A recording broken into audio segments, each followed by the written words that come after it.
কিছু অ্যাচিভমেন্ট করতে কার না ভালো লাগে, সেটা ছোট থেকে ছোট হোক বা বড় থেকে বড় বা ছোট থেকে বড় হোক না কেন, অ্যাচিভমেন্টের কোনো শেষ নেই।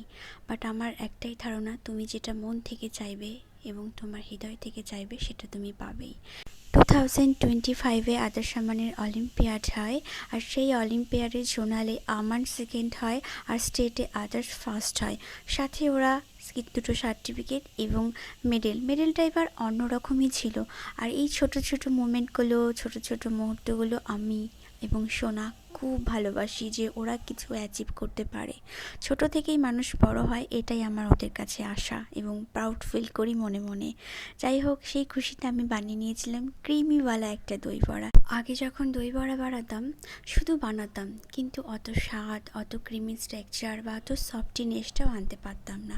সবাই খেত, শুধু আমার মুখের দিকে তাকিয়ে বলতো হ্যাঁ ভালো হয়েছে, কিন্তু আমি তো বুঝতে পারতাম যে এটা মন থেকে বলছে না, জাস্ট আমাকে বলার জন্য বলছে হ্যাঁ মাম্মা ভালো হয়েছে, হ্যাঁ জান ভালো হয়েছে।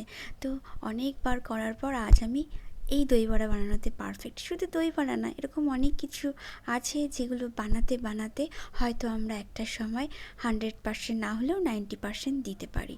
তো এমন একটা জায়গায় সেই রাত 12টা নাগাদ চলে গিয়েছিলাম, যেখানকার মুহূর্তগুলো এত সুন্দর ছিল, পরিবেশটা এত সুন্দর ছিল, কিছু ফটো আর কিছু ভিডিও না নিয়ে একদমই থাকতে পারলাম না।